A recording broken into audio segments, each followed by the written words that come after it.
So I've been seeing all these challenges lately, sim challenge this, and that. And I decided, let me spice up, let me up the ante a little bit and impose a challenge upon all the content creators for EA UFC 4. This is going to be the no HUD challenge, but with a twist with my own self-imposed rules. So with these rules, this is how it's going to go. Obviously, you're going to have to fight with no HUD at all. So this includes no grappling HUD, none of that stuff, even no HUD on the ground. You are not able to have any type of HUD whatsoever. And in round 1, you are not allowed at all to strike. So that means if you get in a clinch position, you can't strike from there. If you're on the ground, you can't strike to build GA. You can't do any of that. Now in the clinch, I know sometimes the game can register you trying to put in like a takedown or something as a strike. So I'm allowed to let a few of those mulligans slide here and there. However, the goal is not to strike at all in round 1. After round 1, you will be able to strike, but there's going to be a twist. If you score 1 knockdown, you're going to be allowed to strike for half of the third round. If you score 2 knockdowns in that second round, you're able to strike for the entire time of that third round. If you score no knockdowns in round 2, you are only allowed to strike for 1 accelerated minute of round 3. Now, obviously, it's going to be really hard to keep track and live time of the fight, so probably about an accelerated minute, maybe a little bit more, maybe like an extra 10 seconds or so, because, you can get kind of past you on the time. And it has to be a random fighter from A to Z, not from the top rated list. If you go on quick fight, that's perfectly fine, because honestly, that might be a little bit worse too, because they can actually see your HUD. And if you go on ranked championships, it has to be against somebody who's in Division 20. It can't be you do the challenge and it's going against somebody in Division 4 or something. It has to be against a Division 20 player. So I just want to see how the top players of this community, or whoever wants to try this challenge, be able to use all their tools to try to slow down or come back after giving up the first round in likely horrendous fashion. It's going to be fun. It's going to see who's going to be able to do what, and I'm going to show you guys some fights. So just kind of going over the base rules. You got to go to A to Z and you got to choose random. That way you're not, if you go on the top fighters list and you choose random, well, you're still putting yourself with the top fighter. So it's not really going to be doing much there, right? You feel me? So based on what your opponent chooses, maybe you end up getting a favorable matchup and it's going to help you a lot. Or in my case, I got really freaking lucky and I ended up getting Michael Chandler. Now, I won't force y'all to watch me not strike for the entire round because nothing of significance happened. He had an entire round to work and he wasn't able to get much off. He got 1 body rock off of a switch kick, but that was pretty much it. So the main thing here, he only got body damage off. And then we were able to head into the second round. I was pretty sure we were like relatively okay for the most part. So I think the biggest thing with this challenge is going to be going against guys who are very good kickboxers, going against guys who are hell-bent on clinch and elbowing you to death, and guys who are intelligent with working the body, because head damage you can always avoid, and body damage too if you block things accordingly, but it's a much harder downhill slope if somebody chews up your legs, chews up your body, and then obviously the head will follow after that. So then after that, giving him that entire round to work, so they put on pressure, but I noticed Chandler felt a lot slower. And I think it was actually due to like the body work, which was surprising because I never recall Chandler feeling this slow before. And remember, his fighter now is fresh, right? His fighter is completely fresh. Went in the entire round without taking any form of damage whatsoever. But now you get to see how your opponent responds now that he's being put on defense, right? Now he has to be put on counter defense, counter offense, etc., etc. And him being able to see my HUD, I can kind of already tell, like I could tell he's working my body sufficiently well. He's probably banking on trying to get a body health event. The only problem is I can tell that he's likely landing all his big body shots either too close in the pocket, right, unless it's the knee, or his punches, he's throwing them when his short-term stamina is low, which is why nothing's happened yet. Chandler also has some pretty decent health perks, which is, like I said, it's very lucky. It would have been significantly worse if I ended up getting somebody like, and there are side stepping to that one. If I got somebody like, I don't know, like Clay Guida. Alright, that would have been bad. If it was Clay Guida, it would have been real bad. Or Leonardo Santos, one of those two. That would be a terrible, terrible. But these guys doing a good job of intercepting at this point, right? But then he keeps putting himself up against the cage. This leads to him getting rocked by a rear hook. Now, Pettis' skirmisher perk allows him to kind of skirt away much easier than it is for other fighters. And Chandler's character model, I don't know how accurate this character model is for him now watching him fight. His last 3 UFC fights.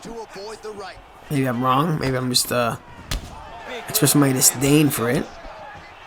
But now the opponent clinches. And again, everything goes. Round 2, everything goes. You can do whatever the hell you want. But it's all about what you do in round 2.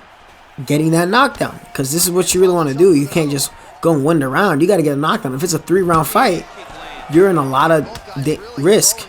Right? Because then you're only going to have a minute to work in to land good damage if you don't score a knockdown. So you need that knockdown, especially if you can get 2 knockdowns, or if you can finish the fight here. It's the best thing you're going to be able to do. And now this guy's panicking. Gets knocked down by the head kick as he drops his hand low. So that's 1 knockdown. So going into the 3rd round, I'll get to have 2 minutes and 30 seconds of accelerated clock to work. And he's kind of dancing, skating away, and this and that. It's not the sense of urgency you want after you get knocked down, but I can just tell you're just kind of camping on the body damage. That's what he wants.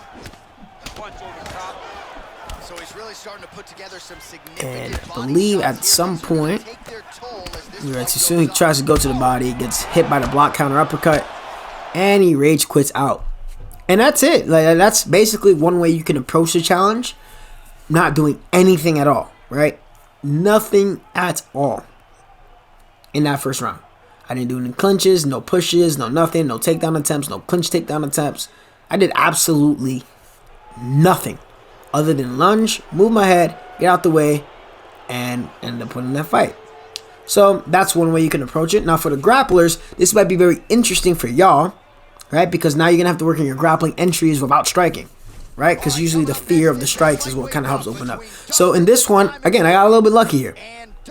I ended up getting Dustin Poirier, right? And this is a quick fight. The next fight will be on Ranked Championships.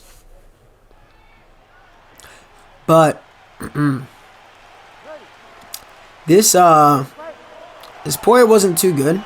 And again, if you get lucky, if you get lucky like that, you get lucky like that. But I want to see you guys get into some really good hard fights. Trust me, that 3rd fight you're gonna like it.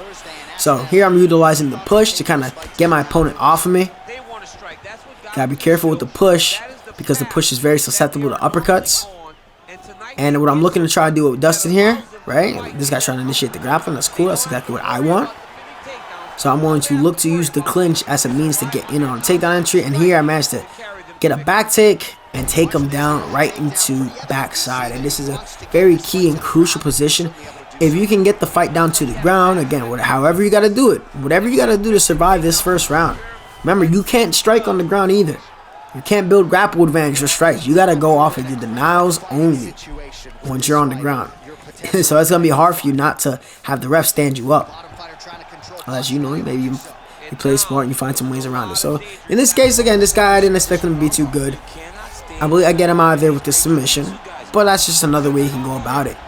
Maybe you can take advantage of your opponent's overthrowing. And then you're able to get an entry for like a single leg bail, or you can get into over-under and then work to get your takedowns like that. Maybe you can try and go for like a flying submission or something. Whatever you can do that will help you secure the dub. And I just want to see 3 fights. I just want to see 3 fights from everybody that's going to attempt this challenge. So oddly enough, this opponent had chosen random as he saw me choose random. And I got probably one of the worst potential matchups in the bantamweight division. My opponent got Petr Yan. I got Tim Elliott. And now I have to go without striking against Yan. So really, in this case, I believe for this one I was definitely a little bit more clinch heavy because I had to. You have to try to manage the clock, right? So I'm just trying to throw out some feints, making them believe I'm going to strike, making them feel like I'm going to strike. And he's just backing up, and the feints are good enough to back him up into the cage.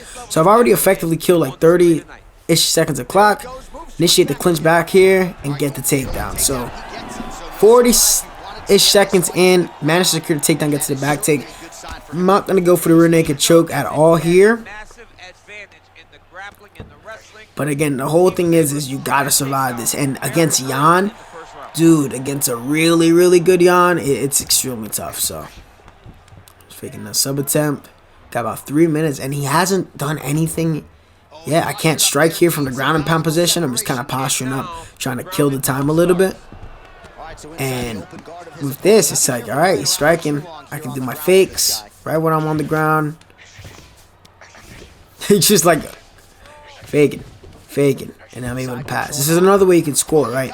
So if not enough of significant damage is done in a round, the game starts to look at a second form of criteria. So as long as I don't take heavy damage on the feet, right? If I don't take a critical event or like a health event or something crazy like that, and I continue to pass my opponent's guard and get into positions or get close to finishing submissions, I'll be able to win that round. So here my opponent does a great job.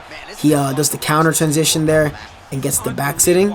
Counter transition meaning that transition at the same time as another person's transitioning, and you get an advantage when that frame is at a specific point. So here I'm trying to use a few undeniable fakes here. Remember, I haven't struck a single time yet. So there's 3 minutes of clock without me striking, and my opponent likes to get up, which is not good. Fires off a very mean switch kick to the body, and the feints are enough to back him up. I'm just kind of using the push to get him out of the way. As he gets close here, I'm going to use this opportunity to try and clinch him, I believe. There, push. He's gotta. He's being too. He was being a little bit too careful for his own good, because he definitely could have teed off on me more than he likely thought. Using the lunge to get out the way.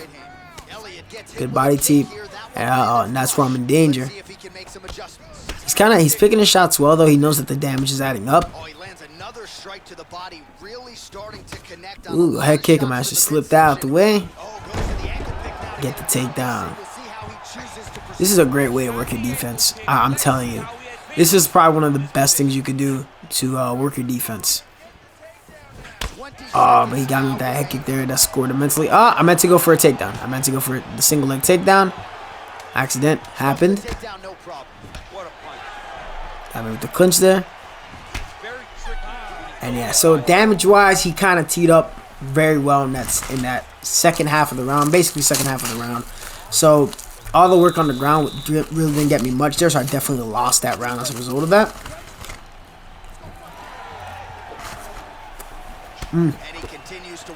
Oh, man. I really dislike it when that side kick misses.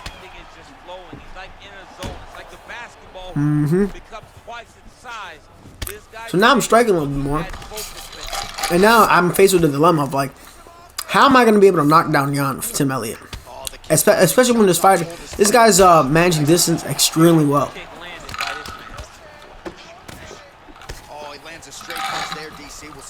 Nice duck. Beat out the head strike. Does a good job at 9. Look at that. He's almost tripled my strike total. I've had only 12 strikes so far. And Elliott is slow, bro. Jesus. And I can't even really get in the pocket and force exchanges against Jan. That force of nature perk is too good. Oh, and that's another thing too. The force of nature perk works when you have a head health advantage. So even going against Jan right here, he landed all that damage in that first round.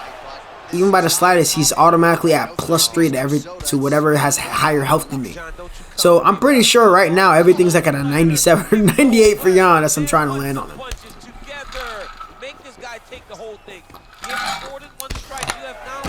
Using the clinch to kind of diffuse that pressure. I'm trying to get this guy to like open up just a tad bit, but he's just being very, very smart.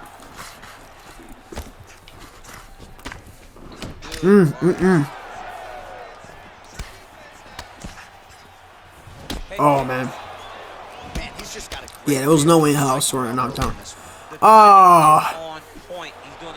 Like the slip hook. Oh Jesus Christ! He started firing there. He had a much better fight than I remember. Good body kick. He tried going for the forward slip hook, and the side kick turned into a knee. That's probably gonna be like probably one of the few times I was like, all right, I'm happy it turned into a knee because I really wanted a side kick. But this is what it is, man. This is what's gonna make the challenge difficult. That second round, especially if you have a very, very hard matchup. I really hope like I see you guys get into matchups where it's like this. You know, like you go against a Conor McGregor with like Mirsad Bektik or something. drive his shin into his opponent's body with that body kick. Oh, straight right. Oh. Notice what I'm doing too. Like I'm firing back just enough that it forces this guy to just take his foot off the pedal just a little bit. Oh, he went for that front kick. That was nice. Yeah, so I scored no knockdown that round. Wow. So I remember taking like a little mental breather. I'm like, God damn, bro. I could not knock this guy down. His health stats were way too high. I had already taken too much damage myself. Remember that you take body damage takes away from your stamina. When you take away from your stamina, you do a little bit less damage. And when you're already at a significant power disadvantage, it's rough, man. But again, I only get a minute right now to try to make something happen. So I'm trying to tax on that body as much as I possibly can. Because it's a 5-round fight. Rounds 4 and 5, you get a little bit more leeway. You get 2 minutes to strike in rounds 4 and 5. But there's no special prerequisite there that's going to allow you to get any more time. That's it. That's kind of what was the whole point of round 2, to try to get you that 3rd round of love. But in this case, yeah, I realized I was, man, I was going to be up with my time. So I stopped striking at this point. So back to the clinch. Trying to shoot. I was trying to hit the judo toss. So again, that's trying to hit the judo toss. Man, it's taking out the single. Something I don't know why it does that. I think maybe I pressed X too fast as I was trying to go for the judo toss. But now I'm kind of forced to play this lane for a game. And the guy got up. I'm trying to push him. He pushes me back. Trying to play the Matrix. You don't realize how funny that goddamn push is. I'm trying to push him. I'm like, yo, stay away from me, bro. Leave me alone. You are threatening me with your behavior, my friend. Go away. Go away. I'm trying to judo toss him and they keep being. There it is. I got the judo toss. Just something like that, bro. If I don't get this man his side saddle, I'm trying to go for all the submissions in the world. Because especially in this case, like that round 4 and 5 is going to be way, way harder to try and beat Yonder. I wonder if Yon should get a higher altitude. Because, I don't know, higher altitude kind of work for him as a perk. Or if not higher altitude, I think, I don't know, he's switching out for something else. But this fight, I remember thinking, yeah, my man. And either way, if you guys like lose a competitive fight, go ahead, like upload the loss if it's a good competitive one. Remember, you're the one that you're putting yourself at a huge disadvantage. A huge disadvantage, my friends. So there's no shame. There's no shame in losing. There's no ego that has to be done about it. Your opponent was gifted every single handicap in the world, and if they managed to get it done, good for them. But I remember just thinking, managed to deny him there. Trying to go for the arm triangle, but I don't think he had one. And I think I'm just trying to stall out as much clock as I can. Trying to go for the submission. Managed to lock this thing up, and this is all it is, man. It's just clock management. I'm trying to manage as much freaking time as I could just to make sure I don't goddamn die. I think one thing though, this kind of what proved to make this a little bit interesting too was I realized here, I'm like, oh, I could sub this guy. Like I actually legitimately can sub this guy. His sub defense is not as good as I expected it to be. So once I realized that, I'm like, all right, bro, it's all or nothing. we gotta channel our full Rennie XO. We gotta channel our full Rayhan. We gotta channel every single what's that guy? EK, not Dark or something. We gotta do everything we can. So again, we get 2 minutes to strike here in this round. Try to do whatever. I believe, yeah, I turned up a little bit more here. Just trying to earn that respect back because I could tell he wasn't respecting me as much. You could view somebody grappling you as two things. Oh yeah, it's hard. But that's two things. It could be a sign of weakness or a sign of, all right, I gotta be freaking careful. And going for the random lunging front kick.